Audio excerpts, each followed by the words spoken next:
ओम नमः शिवाय। मैं हूँ अनिमा और आज आप सबके सामने आ चुकी हूँ नेपाल से। मैं नेपाल में गांव में हूँ और आज का जो हमारा नेक्स्ट टॉपिक है, कल मैंने आपको बताया था कि ध्यान साधना कैसे करना है। आज का जो हमारा आगे का विषय है, ध्यान साधना करते समय हमें किन किन छोटी छोटी बातों का ध्यान रखना चाहिए। जब भी आप ध्यान करने बैठें तो स्पेशल उसमें कुछ चीज़ों का विशेष ध्यान दिया जाता है, जैसे कि आपका आसन। आसन जो होना चाहिए वो बहुत ही शुद्ध होना चाहिए। उसको ऐसे ही हम किसी भी आसन में नहीं बैठ सकते हैं। हर एक आसन का अपना एक अलग महत्व होता है।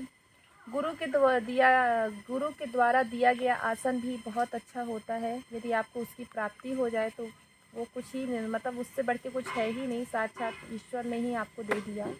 और यदि आपके जीवन में गुरु नहीं है, आप इस दिशा में अग्रसर हो रहे हैं, गुरु की खोज कर रहे हैं, तो गुरु स्वयं आपको खोज करते हैं। आप अपने इष्ट से, भगवान से प्रार्थना करें कि आपको गुरु से मिलवा दें, वो आपको मिलवा देंगे। आज का जो हमारा टॉपिक है, ध्यान साधना लगाने से पहले जो हमारा आसन होना चाहिए वो शुद्ध होना चाहिए, पवित्र होना चाहिए।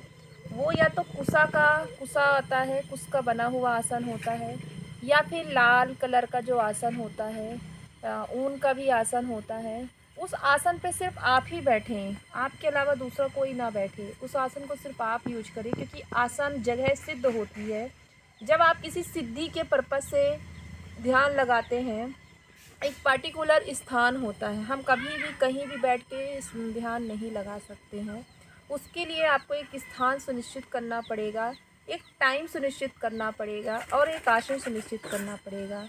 यह सारी क्रिया करने के बाद आप अपना टाइम सुनिश्चित कर लें। सपोज अगर आप मॉर्निंग का टाइम चूज करते हैं, आपने कुछ का आसन है, लाल कलर का आसन है, ब्लैक कलर का आसन नहीं यूज करना चाहिए मोस्टली। यदि ब्लैक कलर का आसन आप यूज करते हैं, वह एक बहुत ही डीप और तंत्र विद्या में जो हमारे अघोर शास्त्र होता है उसके तहत उसको यूज किया जाता है। उसके लिए बिना गुरु के आप लोग ना ही प्रवेश करें तो ही अच्छा है, क्योंकि इसका देखिए जितना अच्छा रिजल्ट है उतना ही बैड भी आता है, क्योंकि इसमें इतनी एनर्जी होती है, उसको आपको कंट्रोल करना नहीं आएगा तो उससे आपकी लाइफ भी एंड भी हो सकता है। इसलिए किसी भी ध्यान साधना को, कोई भी कठोर मंत्र को ना करें, कठिन मंत्र को ना करें, या ऐसे कोई भी मंत्र आप यूट्यूब में, गूगल पे सर्च करके ना करें, क्योंकि उसका पॉजिटिव रिजल्ट तो कम मिलेगा, उसका साइड इफ़ेक्ट ज़्यादा आपको मिलेगी। क्योंकि उसके लिए गुरु का होना बहुत ज़्यादा ज़रूरी है। मैं बार बार आप लोगों से कह रही हूँ कि गुरु के बिना ऐसे किसी भी ध्यान को ना लगाएं। नॉर्मली आप कोई भी मंत्र कर सकते हैं, जो देव गुरु हमारे नव गण होते हैं, या हमारे शिव शंभू जी हैं, नारायण हैं, इनके मंत्रों का आप जप करें, कोई दिक्कत नहीं है। लेकिन अघोर वाले, तंत्र वाले आप तभी करें जब आपके साथ में गुरु हों। आपने चाहे गुरु किसी फिजिकल रूप में किसी को बनाया है, या आपने इष्ट को बनाया है, अपने गॉड को, शिव जी को बनाया है, माँ भगवती को बनाया है, नारायण को बनाया है, या किसी को भी बनाया है, वो आपको खुद ही ड्रीम में मंत्र देना चालू कर देते हैं। उसके लिए आपको उनके मंत्र को पहले सिद्ध करना पड़ता है। तो आप गुरु को, जैसे हम साक्षात फिजिकल रूप में गुरु बनाते हैं, वैसे हमें शिव जी को ही गुरु बनाते हैं। सेम प्रोसेस होती है दोनों की।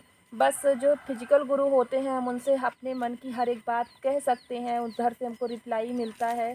लेकिन जब हम ईश्वर को गुरु बनाते हैं तो उसमें वन वे कन्वर्सेशन होता है। वो आपसे चैट नहीं करते, वो आपसे बात नहीं करते हैं, फिजिकली आपके सामने प्रेजेंट नहीं होते हैं, लेकिन आपको आपको क्या करना है, कैसे करना है, वो आपको ड्रीम के माध्यम से आप से कम्युनिकेशन होने चालू हो जाता है। तो आसन लगाते हैं। आसन का आज का जो हमारा टॉपिक था, आसन आप ले लें, एक टाइम सुनिश्चित कर लें। अगर आप सुबह 4 बजे से 5 साढ़े 5 बजे तक का आप ध्यान लगाते, बहुत ही उत्तम टाइम होता है। उस टाइम पे आप एक एनर्जी, जो हमारी प्रकृति होती है, वो न्यू सृजन कर रही होती है। आपको उस टाइम पे बहुत शांति मिलेगी, क्योंकि ध्यान लगाते समय हमको बिल्कुल शांति चाहिए होता है। हल्ले में, शोरगुल में आप स्टार्टिंग में नहीं लगा पाएंगे, उसके लिए बहुत एक्सपीरियंस चाहिए। आपको आपकी जो श्वास की प्रोसेस है उसमें वर्क करना है।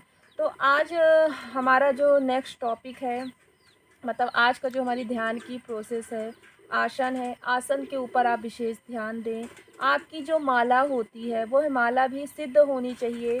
उस माला इन सभी के लिए मंत्र होते हैं। इन मंत्रों को हम मंत्र के माध्यम से आसन को सिद्ध करते हैं, घेरा लगाते हैं एंड साथ में जो हमारी माला होती है उस माला को हम सिद्ध करते हैं। और आपकी माला, आपकी आसन और आपका स्थान वह एक निश्चित होना चाहिए। आप अगर कहीं ट्रैवल में जा रहे हैं वो एक अलग बात होती है, लेकिन यदि हम डेली लाइफ में एक जगह रहते हैं तो हमको, हमारे लिए आसन, हमारे लिए टाइम और हमारा जगह एक निश्चित होगा। और आप ध्यान करेंगे तो आपको वो सारी चीज़ें प्राप्त हो जाएंगी जो भी चीज़ें आप प्राप्त कर रहे हैं। ज़रूरी नहीं है, लोग कहते हैं हवन करना है, उसका दशांश करना है, ये सारी चीज़ें करने की आवश्यकता नहीं है। स्टार्टिंग है, आप सिर्फ मंत्र जप करें।